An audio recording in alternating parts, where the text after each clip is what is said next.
que du point de vue sanitaire le ministère de la santé il y a beaucoup de kii yoo xam ne war nañu mën a activer wu comme ni ñu ko def woon ci temps Covid bi. quand même pour que cette. C'est le même phénomène que le Covid. Il y a aussi des scandales financiers yoo xam ne kenn mënu ko wax fii. Ok. Dans tout ce qui est où les gens ont peur. On met de l'argent et il y en a qui en profitent. Alors une dernière question balaa yaa ngi pourquoi ñu ne feebar bi depuis loolu ñu ngi def ay recherches et tout mais mënuñu am vaccin maanaam mënuñu ko faj. ñu ngi avancé de en tout cas li ñu avancé si HIV bi c'est. jotoon nañ fi dégg sax koo xam ne c'est plus que le palu. waxoon nañu palu bi nga xam ne ñun rek la amoon intéresse na les Africains qui n'ont pas les moyens fii HIV bi tollu tey ñun tolluñu foofu. Et loolu laa leen waxoon c'est des gens qui sont très très riches qui sont à kilos de milliards qui se sont investis dedans et boo defoon léegi appel de fonds tout de suite pour l'HIV nga gis c'est des milliards qui sortent et ça a permis vraiment d'avancer mais le vaccin on n'y est pas encore arrivé. ok c'est important on va essayer d'avancer avec Abdoulaye Mbow dinañ ñëw nag après ci wàllu loi yi nga xamante ne assemblée nga koy waaj pour jéem a saafara mbir borom ñaari tur yi ci réew mi alors Grand Laye évolution actualité wu borom ñaari tur yi célébrité yi ñu ciy tudd ba laal sax sunu secteur média bi fi mu ne ni kenn épargné wul ban taxaw seetlu. waaw secteur média dañu naan secteur média bi ñu naan waaw lu tax secteur média l'homosexualité est partout. man loolu moo jaaxal président gars yi dañuy yore ñu ne média bi. alors non ñu ngi partout ils sont partout dañoo gangréner toute la société bu ñu demee ba ñu naan la seen dëkk yi ay soldats yi dem guerre ay Afghanistan ak yooyu ay góor jigéen lañu am na ay sportifs de haut niveau. ay góor jigéen lañu. donc ils sont partout. Ils sont dans tous les cercles même religieux. des hommes d'affaires xam nga ñaata yoon ngay tudd dëkk mais premier ministre yenn dëkk yi. pédocriminalité. mais ñaata yoon nga dégg ñu ne la xale bi jàngee béréb sangam ka kay jàngal tëddee na ko. combien de fois ñu ne jàpp nañu diw parce que doon tëddee ñu mu doon jàngal. ah. loolu dama lu jiitu xew-xew bi. voilà c'est pour te dire ils sont partout. maintenant je pense que cette affaire là. Sénégalais yi dañoo war a ñu taxaw mu bañ a taxaw Sénégalais yi dañoo war a taxaw mu bañ taxaw. jeu de mots. lu tax parce que souvent dañ la naan non bu yeggee fii mais lu tax ngay nëbb lu tax nga jàpp kii ci suuf ba pare bàyyi kay ci kaw. kay ci kaw amaana moo gën a dangereux. parce que pouvoir d'influence bu mu am. dafa am pouvoir deux poids deux mesures. voilà dafa am pouvoir d'influence. yaa ngi dégg dafa am benn assise psychologique bi muy am ci yenn nit ñi yu koy wër. amaana koppar la yor amaana daraja la yor amaana turam la am lu tax kooku nga war ko épargner il faut faire tomber tout le monde. waaw parce que ñu ngi naan non est-ce que dossier bi duñ ko teg ci suuf bu yeggee fii. non c'est que Sénégal ñun ñoo bëgg Sénégal ñun ñoo bëgg ay kii bu fi yemoon sax mu neex. non parfois aussi pays des contradictions parce que aussi souvent da nga naan da ngay bañ li après ñëwaat ci contraire bi. waaw mais xam nga. Abdallah société bi boppam ñoo lay boole ba pare. voilà ko ànd xeex waaw xam nga tey bu ñu si boole apologie c'est une très bonne nouvelle. parce que comment se fait-il que yow ñu ne la diw xam na ni dafa am sida xam na ko muy tëdd ak ay nit di leen ko wàll volontairement ay nit toog si internet bi naan ko sa ndeye liggéey ndaw liggéey lu bon ñu baal ma si kàddu bi.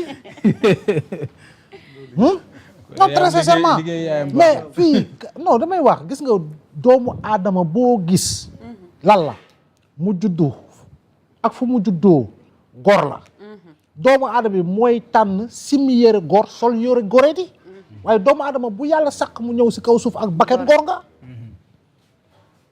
nga kon ko nit ki mooy tànn sol yére góoree di ñii nag dañoo tànn sol yére góoree di parce que góoree di weesul nga am feebar boo xam ne xam nga ni bu kooko wàllu dootul wër abadan dañ koy maîtriser rek yow nga mu jaral la ngay am jabar di tëdd ak sa jabar am ñoo xam ne ay polygame lañu ay ñaari jabar lañu am ñetti jabar di tëdd ak seen ñetti jabar yooyu te rus na ñoo wax ni dañoo am feebar bi parce que suñ ko wax te si la ñuy nëbbatu parce que jabar ji mooy nëbbukaay bi waaw mooy couverture bi mais Yaa Moussa bu récent boo xam Yaa Moussa ça c'est de la lâcheté au vrai sens du terme. mais c'est plus que de la lâcheté doyen. man dama xamul góor. la méchanceté. yow non Ouais, c'est docteur ça. a ngi naan sax y a même de la méchanceté. méchanceté hein. à la limite mën nga sëy en prenant tes précautions. oui C'est ça. oui sëy gi nga xam ne da ngeen Voilà. da ngeen marié. voilà nga xam ko mu xam ne da nga feebar nga xam nga dem kër docteur mu xam yan matukaay ngay jël. waaye gis nga góor yi jaay gis nga góor yu nekk si ay jaay ay xeesal. ay saabu xeesal. vraiment. y a de di quoi jaay s'inquiéter, ay quoi. yooyu taxaw si kii bi naan Lèvres ko roses. ay lalla cheveux naturel bi ñëw di damm loxo ak biiñ. c'est président. Ay dégg. mais yow moom man sax Président, président. non non dog allez-y dogguma la mais yàlla bu la dee dog mais dama xam ne li nga wax dafa am solo c'est-à-dire que tey ñun aussi il faut ñu tànn benn société la ñu bëgg parce que li nga wax c'est tellement important que man naka laa mën a comprendre nit góor nga judd bi nga judd ñu ne góor la am ñu seeti imam mu jëw jox la tur yow nga taxaw choisir sa bopp chemin boo xamante ni da ngay toog di rekeju toog di tabarakataala maa xamul nu ñu ko xam macha allah di wenglu rocc saytuñ ba mu xonq di tàcc di sar xoole di lëmbal c'est-à-dire que yooyu noonu pour man il faut ñu xam ban modèle de société la ñu bëgg je vous laisse continuer oui après effectivement je pense que le modèle de société que nous voulons mais nous l'avons construit depuis fort longtemps le modèle de société parce que dañ la naan même les ceddo mais ceddo bi sax ceddo bi du dini ceddo bi mooy guerrier le guerrier wolof le guerrier maanaam ki nga xam ne dafa guerrier la bu incarné ay valeurs même bu fekkee ni société boo dem dañ fa fekk koo xam ne dafa efféminé am ñoo xam ne dañuy takk seen digg nekk si et cetera góor jigéen boobu noonu en fait daraan jigéen nekk si biir jigéen ñi est-ce que góor jigéen la woon xam nga société bi da ka daan gis mais je dis encore une fois fii ñu toll nii ndaw yi fi ñu toll nii mooy ndaw yi nga bëgg dañoo bëgg kanam yu leer nañ ay tiñ yoo xam ne day tuñ jaune ak tuñ rose ay ndaw yoo xam ne chaque jour ñi ngi salon bi buuxante ak ay jigéen si ay manucure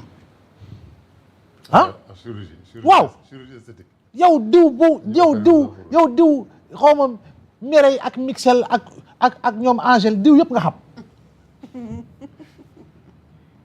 waaw cuun wala très sincèrement yow mbootaayu jigéen rek ngay nekk et puis la c'est la même rhétorique bi may nekk xale dañ ma violé woon moom nga fekk sànq may wax chaque jour même thèse. c'est la même rhétorique non li ñu la wax du viol c'est éducation. waaw daal ko noonu dama amoon benn mag wala benn nijaay benn kii moom doon sàqu si kër gi voilà genre yooyu quoi c'est la même rhétorique régulièrement c'est bu nekkoon Donc, viol le soir même dañ koy découvrir.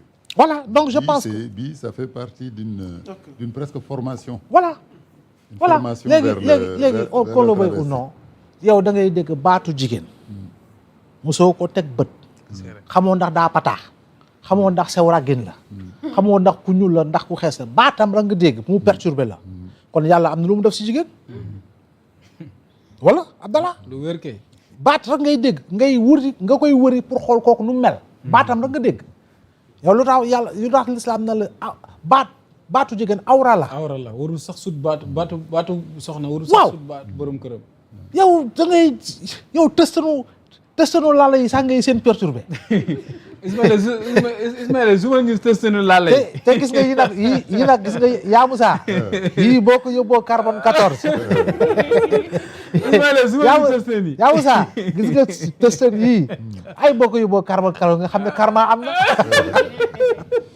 macha allah voilà bu leen fàtte politique bi nag. bu leen fàtte politique baa ngi ci biir. politique baa ngi ci biir comme quoi balaa ñuy jàll ci parce que nee nañu ren. waaw ren on y est arrivé parce que la politique a changé. ok est-ce que àggu leen ci version boobu. la politique politiquement nee nañ ñi fi nekk ñoo bëgg a def affaire bi avancer pour ñu génn ci.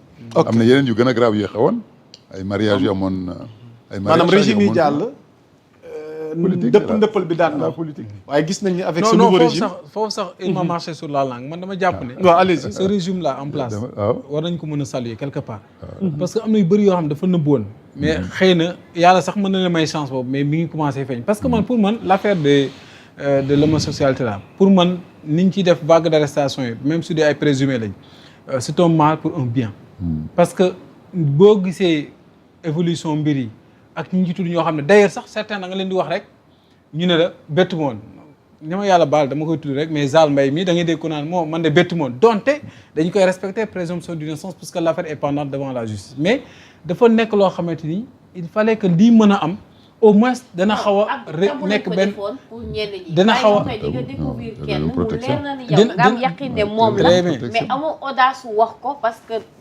société bi permettre la may la occasion nga pointer du doigt parce que tabou lañ ko considérer c'est important donc mais ak vague d'arrestation yi am donc dina nekk benn brèche au moins ñu mën a aussi parce que nee nañu bi am na boo xam ne bii léegi lañ koy wax mais xaw ma RDV amoon na film bi RDV avait un film des gens qui sont arrêtés maintenant dans les années. donc loolu laa bëggoon wax rek pour wax ne par exemple li tax ñu war leen saluer mooy que yii nii di feeñ ñi si seen régime jàpp naa ne bu ñu ci demee. à moins que ñu mu bañ a am reculade parce que doyen Mbaw laa su la ñuy tout à l'heure bu mu bañ a nekk loo xam ne dañuy jàpp ñi suuf rek bàyyi ñi ci kaw c'est-à-dire que toute personne impliquée dans cette affaire. war nañu ko situer ses responsabilités que l'affaire aille jusqu'au bout. Inch'Allah pour que au moins dina mën a permettre ñeneen ñi sax parce que bu lu mel ni société dina xaw a ragaloo ñenn ñi. bu ci demee ak rigueur bi ñu ci war a demee. parce que d'habitude Sénégal dafay far di wax dañuy def départ gaynde arrivé muus dañuy yëkkati benn mbir rek bërët gaa yi jug. mu def tole mais après. baal ma après. non waxuma damay kii noonu rek. mais docteur dafa am loo ci doon nañu ci dimbale. voilà ñu ngi ñëw ci Thioune waaw juridiquement fa lañ jëm qu'est-ce qui se passe qu'est-ce qui va voilà ci lañ jëm parce qu'on a l'impression aussi qu'il y a un lever de mousse xaw ma lan xubal et juridiquement qu'est-ce qui non Thioune dina ko qu'est-ce qu'on a vraiment juridique qui va pouvoir aller c'est important donc dama doon dëggal li ngeen a wax sànq par rapport ak régime bi ni mu ñëwee mbir yi commencé di parce que ay temps régime bi fi jaar yëpp dañ ko doon junju benn parfois ñu jël ko tegaat mu dem mais gis nañ ak tole bi mu am nii peut-être buñ ci demee jusqu'au bout mën nañ ci am yàqi ne dina mën a peut-être li ma naan un mal la pour un bien dina fexe ba yeneen yi parce que société bi ñu war a taxaw doyen wax ko sax dañu war a am société bu retrouver son lustre d'antan société bi ñu xamoon société de ngor de jom de fayda de fulla de ruus de jomm yoo xamante ni daaw ko ñemee def mais bu ñu nee ba tey jii nit ñi lu leen neex la ñuy def xale day du wegatul mag góor xameetoo ko jigéen xameetoo ko góor donc mélange hétéroclite boobu kenn xam réew mi ni muy mel je pense que ne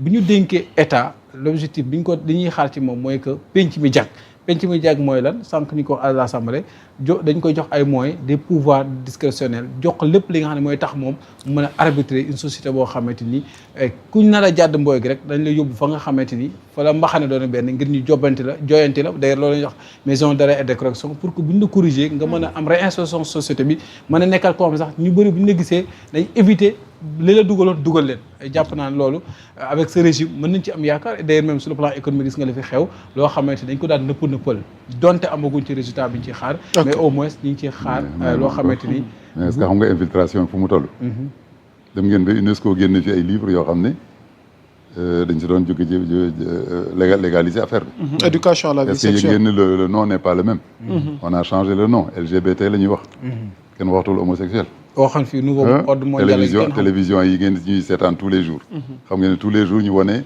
xale bu góor buy foon xale bu góor xam nga kooku nag ça commence très tôt donc infiltration bi aussi mën nañu ko échapper danañ ci dëkk gën ko yaatal incha allah Abdoulaye en attendant nga waajal ñu li assemblée di wàcc ci loi bu bees bi Thioune cette affaire ñu ngi ci séntu sa njàngat d'abord l'affaire en question mais surtout sur le plan juridique keroog rek maa ngi lay xalaat ndax ñu bëri ngi naan lan moo génnee Pape Birame Bigué ba may ko liberté provisoire au moment où am na ñeneen ñi fa nekk te xaw na bokk ak ñoom cas bi donc c'est l'occasion peut-être ñu faram fàccee cas yi leeral ko xëy na askan wi ñuy seetaan ñu xaw a mën a situé wu tuuti pour mieux comprendre cette affaire sur le plan juridique. waaw xam nga déjà à la base li indi coow li d'abord à la base mooy.